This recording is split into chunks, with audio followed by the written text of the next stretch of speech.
The maths teacher, Mr. Pink and Tipu.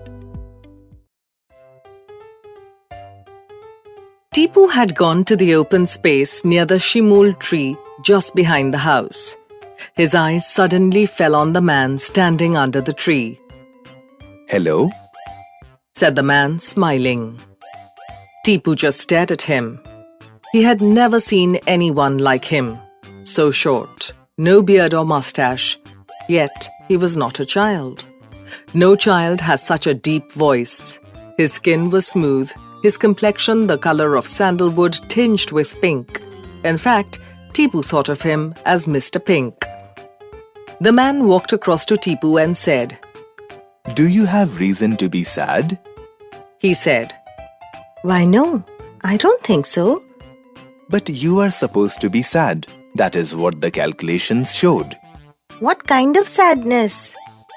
"The kind of sadness I meant would make the back of your ears go blue. Your palms would feel dry." "No, I'm not feeling that sad." Now the man began to look rather sad himself. He shook his head and said, "That means I cannot be released yet." "What?" said Tipu in complete surprise. "Would you be set free if I felt unhappy?" The man looked straight at Tipu. "Are you 10.5 years old and is your name Master Tarpan Chaudhary?" "Yes." Then there is no mistake, and it is not enough if you feel sad.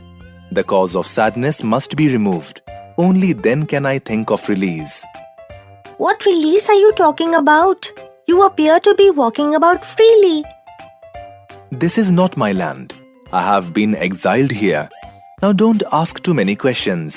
You will get gingeria if you try to learn so much.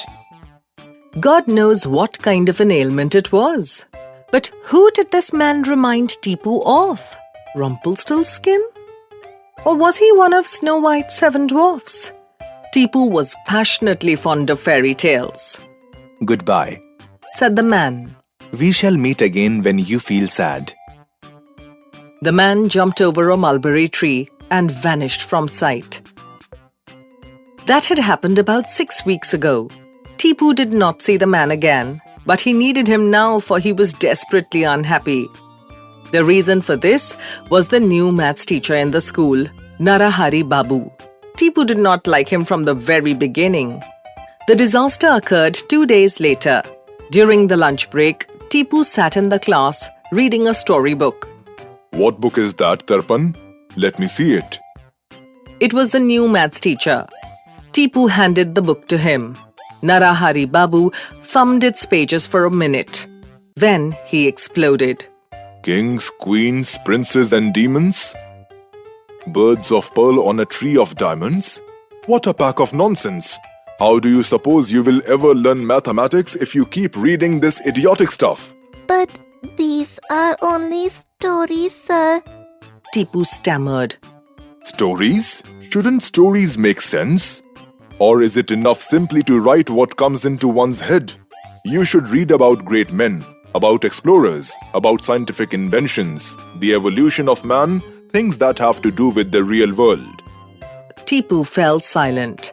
He had not realized a small remark from him would trigger off such a tirade. After school, Tipu wandered off and found himself in front of Bishnu Ram Das's house. A white horse was tethered outside it. Tipu came here often to look at the horse, but today his mind was elsewhere. Deep down in his heart, he knew the maths teacher would try to put a stop to his reading storybooks. How would he survive without his books? His reading such stories had never stopped him from doing well in maths, had it? He was about to leave when he saw Narahari Babu walking up to the doorstep of Bishnu Ram Das's house. Tipu hid behind the jamrul tree. The front door of the house opened and Bishnu Ram himself came out and greeted Narahari Babu. "Nice horse. Where did you get it?" Asked Tipu's teacher. "Calcutta. It used to be a racehorse called Pegasus. The name seemed vaguely familiar, but Tipu could not recall where he had heard it. "What a strange name," said the maths teacher. "I used to write whenever I could. Oh, that was a long time ago." "Would you like to write this one?" Tipu stared in amazement as his teacher climbed onto the horse's back in one swift movement and pressed its flanks with his heels. The horse began to trot. That evening, his maths teacher came to see Tipu's father and asked him to lock the storybooks away from Tipu's reach as they had a bad influence on children. 2 days later, totally cut off from his world of fantasy, Tipu realized he was really feeling sad. It was decidedly the kind of sadness Mr. Pink had mentioned. Now he was Tipu's only hope. If only Mr. Pink had told him where he lived. Hello? Oh, what a surprise! When did he arrive? Tipu had not seen him come.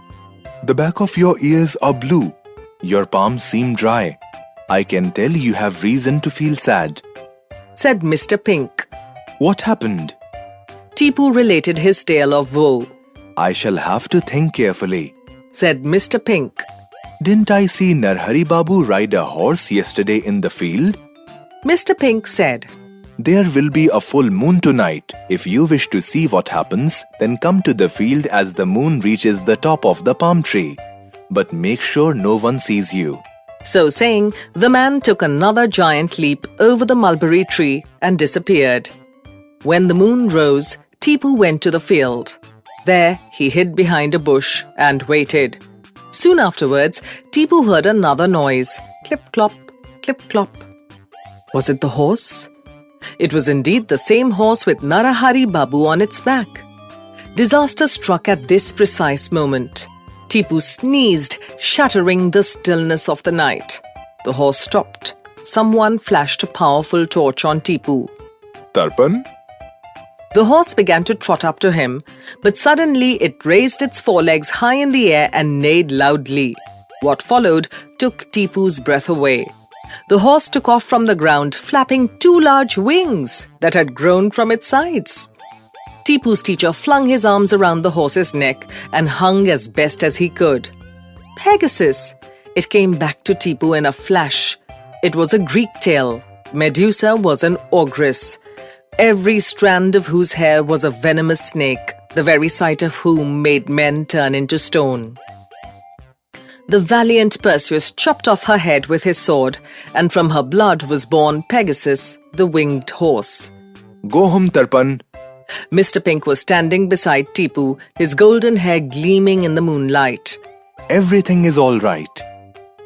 Narahari Babu had to go to the hospital. He stayed there for 3 days, although there was no sign of any physical injury. He talked to no one. Upon being asked what the matter was, he only shivered and looked away. On the 4th day, he was discharged. He came straight to Tipu's house. As soon as he had left, father called Tipu and said, You may take your books from my cupboard. Narahari Babu said he didn't mind your reading fairy tales anymore. Tipu never saw the strange man again. He went looking for him and passed Vishnuram Babu's house on the way. The horse was still tethered to the same post, but there was absolutely nothing behind the factory, except a big chameleon, pink from head to tail.